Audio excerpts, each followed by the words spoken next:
Hey guys, it's me, Miss Swanson, and today we're going to keep going with that award-winning literature thing called the Star of the North Award. So I'm going to read 3 more stories to you today that people think should win the Star of the North Award. And then you are going to get to listen to those stories. And when you're all done, you will do the Google form on which one you think should win the book award.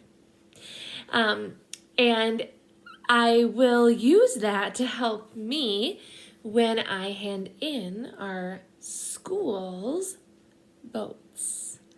That's right. We are part of the Star of the North, and so your vote today will count towards the vote.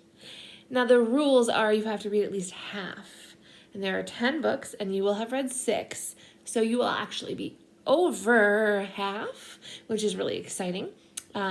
If you want to read more of them before you vote, you could try to get them from the public library. So I did attach a link with a list of all the different Mod Hearts, so you could read the ones that aren't on here, or you could look for them on YouTube and see if some adult recording is there available. So I hope you enjoy the 3 that I'm reading to you today. The first one is a story of a little girl who's Hmong, and she and her grandma and her mother and dad move into a new neighborhood. And it's just a real sweet story about the relationship she builds through watching with the neighbors. So I hope you enjoy the story called A Map into the World. A Map into the World by Kao Kali Yang, illustrated by Seo Kim. The first time we saw the swing and the slide in the garden of the greenhouse with the big windows, my mother sat down in a chair in the backyard and said she did not want to get up. Tai and I looked at the garden and she pointed out tomatoes, green beans, and a watermelon round as my mother's belly. Tai knelt down to touch the dirt. I asked my mother if I could try the swing and she said, "Yes, Pajnatob." The greenhouse became our house. I helped Tai hang the special story cloth about how the Hmong people came to America on the empty wall by the big window of the living room. We saw an old man and old woman through the window. They waved. We waved back. Later, my mother and father brought me across the street. The old man's name was Bob, and the old woman's name was Ruth. Up close, I could see that they were even older than Tai.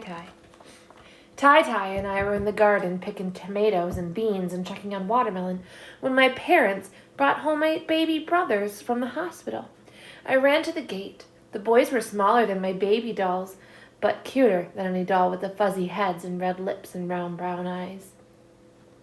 Some days the babies cried very loud. I covered my ears with my hands and asked my father to take me outside. Bob and Ruth sat on their special bench, and we waved back and forth. The leaves of the 2 ginkgo trees by Bob and Ruth's house turned yellow, like apricots. One day a brisk wind blew, and the fan-shaped leaves came flying down. They covered the grass and the street and the dark mouth of the drain.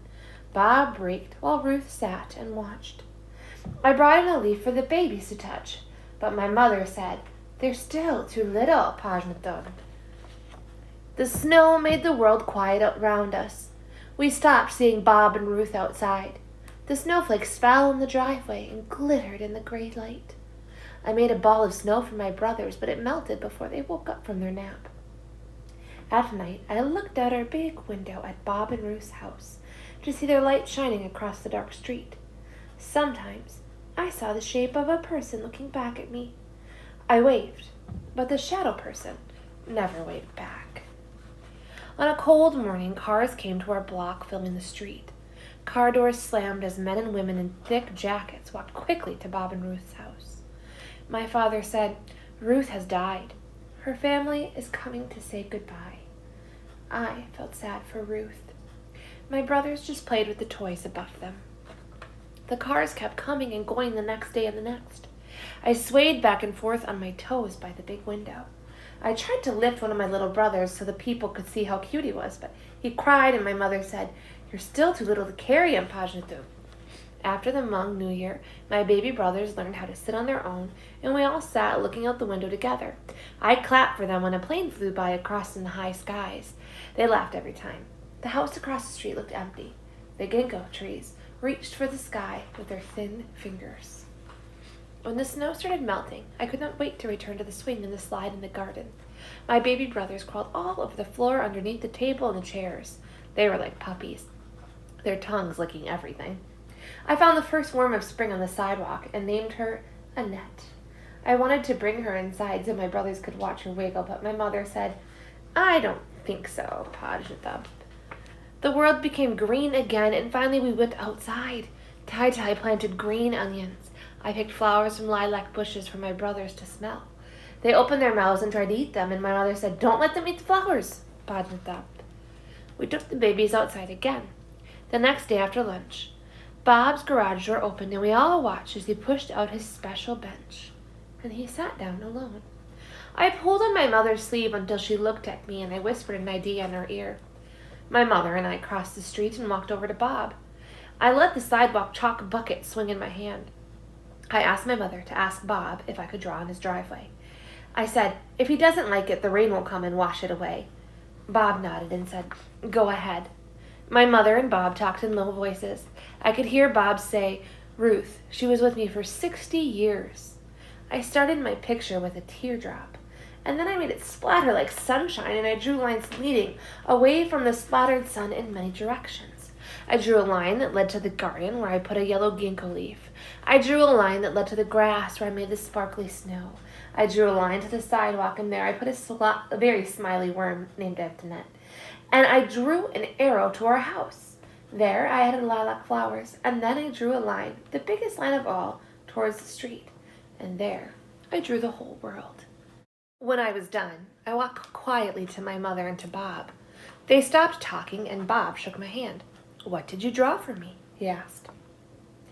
I said in a whisper, "A map into the world, just in case you needed it."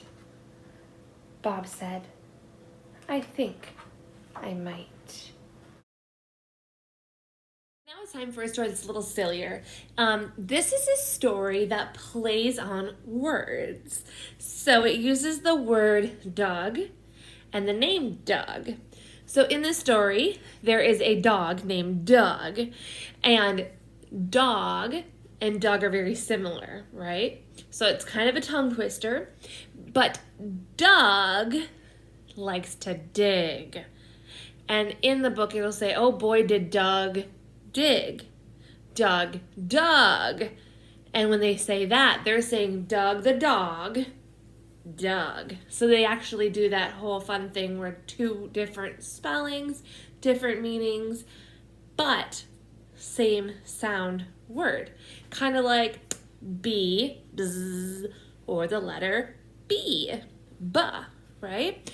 Or maybe red, like the color red, like here on my pop can, or red, like Miss Swanson just read a map into the world to me. So I love those types of plays on words when authors do that. So I hope that you enjoy the next story called Doug Dug. A Dog Named Doug by Karma Wilson and Matt Myers. Once there was a dog named Doug. Doug liked to dig. But when Doug dug, oh boy, did Doug dig.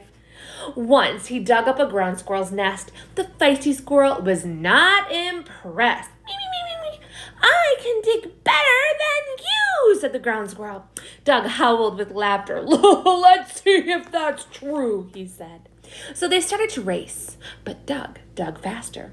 He proved that he was a digging master. With his nose down low, the dirt flew high. Clumps hit the cat as Doug sauntered by. Sauntered is walking like, "Oh yeah, I'm so cool."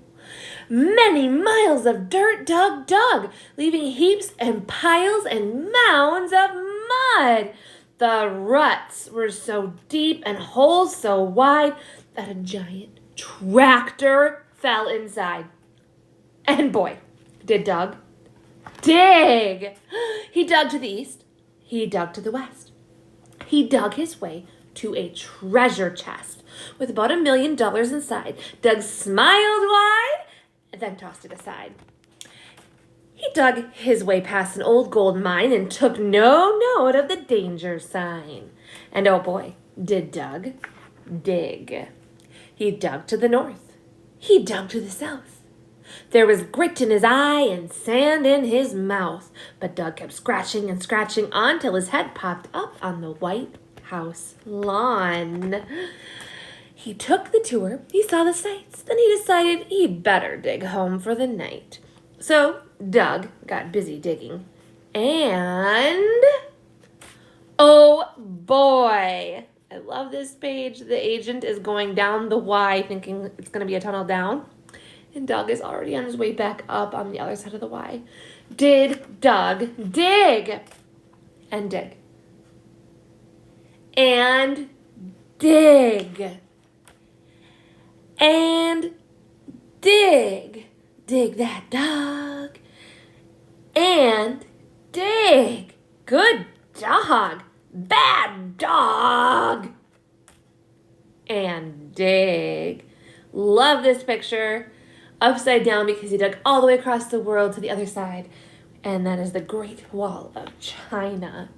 At home, the family scolded him hard. Doug, stop digging holes in the yard. But they fed him a bone, gave him a hug, then tucked him in bed with a good night, Doug. But still, Doug. Look at that you. Dug all the way from his doghouse into the house. Doug settled in his cozy bed with visions of marvelous holes in his head. Doug had a dream he was digging. And oh boy, did Doug dig.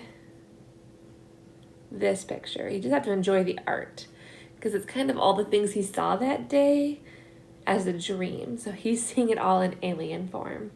I love just the craziness of this picture.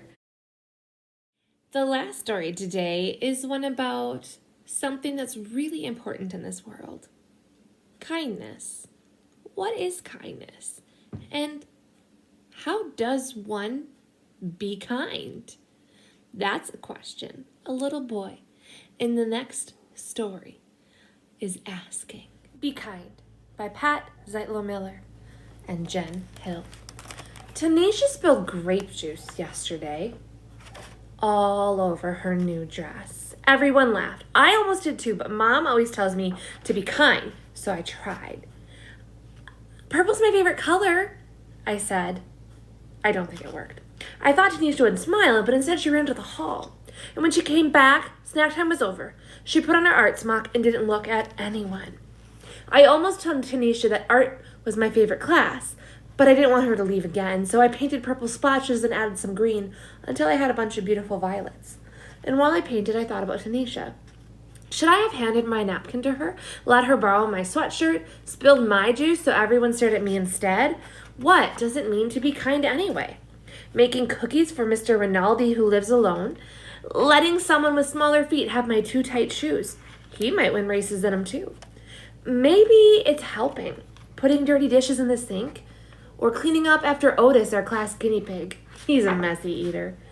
Maybe it's paying attention, telling Desmond I like his blue boots, or asking the new girl to be my partner, listening to Aunt Franny's stories, even the ones I've heard before. Being kind should be easy, like throwing away a wrapper, or recycling a bottle, or saying, thank you, bless you. My mom says the quickest way to be kind is to use people's names, like, hey, Kayla, what's new, Omar? Good afternoon, Rabbi. Being kind can be hard too, even when you know what to do. Teaching someone something I'm good at is tricky, even when I'm patient. And sticking up for someone when other kids aren't kind is really hard and really scary. Maybe I can't solve Tanisha's grape juice problem. Maybe all I can do is sit by her in art class and paint this picture for her because I know she likes purple too. Maybe I can only do small things, but my small things might join small things other people do. And together, they could grow into something big. Something really big, so big all of our kindness spills out of school, spreads throughout town, travels across the country, and will go all the way around the world, right back to Tanisha and me, so we can be kind again and again and again. Oh, and she's hanging up in her room. How awesome. I can't wait to see what book you guys pick for the Star of the North Book Award. Will you pick one from today? A Map into the World, Dog Like to Dig, Be Kind, or you pick one from last time, Mama's Hijab, or maybe Misunderstood Shark, or Bear Came Along? Or will you check out some of the other ones from the public library and choose one of those? I know I sure like Potato Pants. You'll have to read some of these books or try to find them on the internet and enjoy them. And then pick the one that you think should win an award. Thanks, guys.